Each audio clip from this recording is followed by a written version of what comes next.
초등학교 교사들이 제보한 나는 이런 그 갑질을 당했습니다. 저는 이런 피해를 당했습니다. 하는 내용들이 지금 SNS에 많이 돌아다닙니다. 문제 행동을 반복하는 아이에게 가정 지도를 학부모한테 부탁을 하자 선생님 교원 평가 최하점 주기로 했어요. 라고 하는 답이 돌아왔다.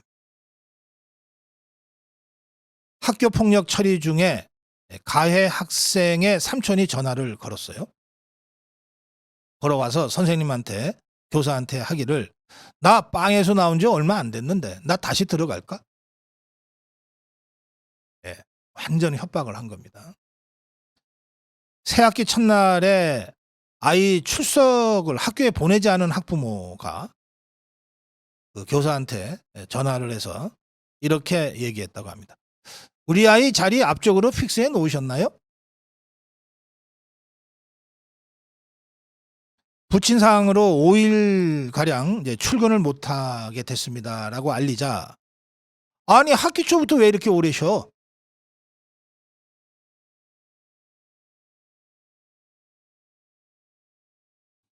(1학년) 아이에게 수업 시간에 떠들지 말라고 이제 지도를 했는데 그 학부모가 아이들한테 말할 권리를 침해했으니까 아동학대한 것 아니냐.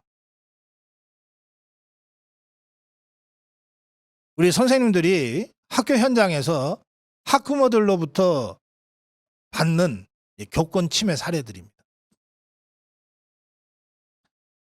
소리 지르는 아이를 진정시키려고 양팔을 잡았는데 성희롱 신고를 당할 뻔했다.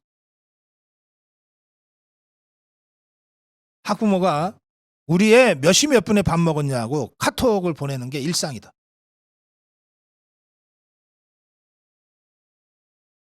지금의 이 교권 추락 너무나 심각해서 사실 정말 전화기가 민망할 정도입니다. 이렇게 교권 추락이 벌어진 이 계기는 2012년의 학폭법.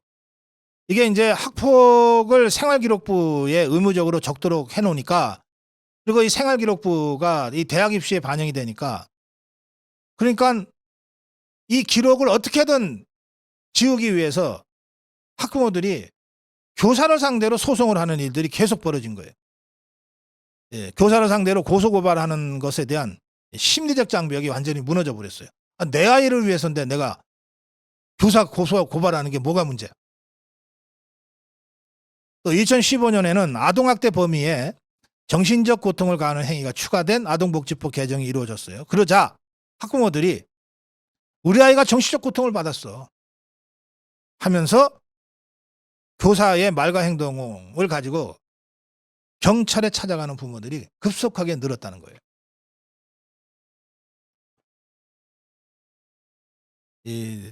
이런 그 카톡 문자도 있습니다.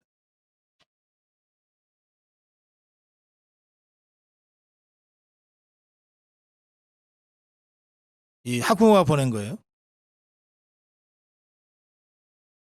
선생님 늦은 시간에 죄송합니다 해놓고 편법으로 선생님 조질 수 있다는 것만 기억해 주시겠어요? 뭐 내용은 제가 설명하지 않겠습니다. 이런 카톡 문자를 받아요. 선생님들이.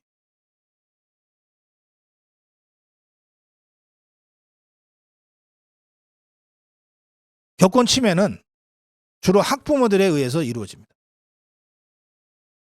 그런데 학부모가 학교에 와서 교사를 진짜 폭행을 하면 차라리 쉬워요. 이거는 폭행범으로 잡아갈 수 있으니까. 그런데 일큰데 뭐 밤에 카톡 하나 떡 보내는 거예요. 이걸 형사처벌을 할 수 있는지 없는지 그야말로 이 상황에 따라서 다 달라지는 거예요. 공무집행 방해, 업무 방해 뭐 이런 게 업무 방해가 이게 성립이 안 돼. 특히 국공립학교에서는 공무집행 방해죄만 적용이 가능한데 그러려면 폭행이나 협박 수준이 돼야 공무집행 방해로 인정이 되는데 이렇게 사안이 벌어지면 되게 학생 학부모들한테 좀 유리한 식으로 사건 전개가 이루어진다는 거예요.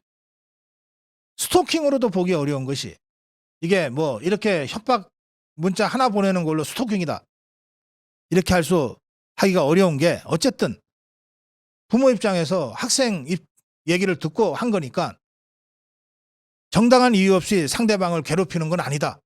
재판부가 그렇게 판단할 가능성이 높다는 거예요. 그래서 이 교사들이 교권 침해를 받고 있으면서도 거의 법의 사각지대에서 거의 무차별적으로 방치되어 있는 것 같다. 이런 지적들입니다. 교사도 악성 민원이나 학생 폭언에 대응할 수 있게 해야 한다고 하는 국민청원이 이틀 만에 5만을 돌파했습니다. 그동안 1252명의 교사들이 고소당했다고 하는 조사도 있습니다. 5년간 1252명의 교사들이 고소를 당했어요. 무분별한 아동학대 고소가 남발됐습니다. 이 가운데 경찰이 아예 이건 사건이 안 된다고 종결한 사례가 53.9%가 넘습니다. 그러면 53.9%는 그야말로 무고한 거거든요. 그렇지만 선생님들이 학부모를 상대로 무고죄로 다시 고소하거나 이러기가 참 쉽지 않죠. 전문가들은 고소 남발을 막기 위한 전담기구 설치, 피해 교사에 대한 법률적 지원, 악성 민원 대응 매뉴얼 마련, 학부모의 인식 변화 등을 대안으로 제시했는데 전문가들의 제시 중에 마지막 학부모의 인식 변화는 당장은 기대하기 어려울 것 같습니다. 따라서 고소고발 남발을 막기 위한 전담기구 설치 그리고 피해 교사에 대한 법률적 지원 이 두 가지가 현실적으로 시급히 마련돼야 될 대책이라고 생각합니다. 이주호 부총리 겸 교육부 장관은 교사의 권리와 지위를 강력하게 보호하는 방향으로 교원지원법 등 관련 법률을 반드시 개정하겠다고 밝혔습니다. 무너진 교권 회복 없이는 공교육 정상화도 어렵다. 또 야당을 향해서도 이번 사건을 계기로 교권 회복의 중요성을 국민도 인식하고 있는 만큼 전향적으로 법 개정 문제에 임해줄 것을 요청한다고 밝혔는데 정교조로 인해서 교권이 무너진 것이 많은 국민들이 생각하고 있는 진짜 원인입니다. 정교조가 강행한 학생인권 조례 과도하니 많지 학생인권을 강조 강화해 놓는 바람에 교사들이 학교에서 설 자리가 없어져 버렸어요. 드러난 현상에 대한 대책으로는 교원지휘법 강화를 통해서 고소고발을 남발하는 학부모들에 대한 적극적 대응으로 대책이 나올 수밖에 없지만 그 원인을 깊이 파고 들어가 보면 학교 현장을 장악한 정교조 그리고 그 정교조가 동원하고 있는 일부 학생, 일부 학부모 그리고 일부 교사들 때문에 전체 교사가 학교에서 설 자리를 잃고 있는 이것이 가장 핵심적인 원인이라고 저는 생각합니다. 따라서 저는 이번 기회에 교육부의 이런 대책 마련과는 별도로 정교조에 의해서 그동안 자행되어 온 학교 현장에서의 온갖 불법과 편법 전반에 대한 광범위한 조사와 필요할 경우 수사가 이루어져야 근원적인 교권 회복의 계기가 마련될 수 있다. 그렇게 생각합니다. 교육부에만 맡겨놓고 교권 회복 될 거라고 기대하는 국민은 사실 아무도 없잖아요. 정말 좀 실효성 있는 제대로 된 교권 회복 대책이 범정부적으로 마련돼야 된다. 이 점을 다시 한번 강조합니다. 고성국 칼럼이었습니다.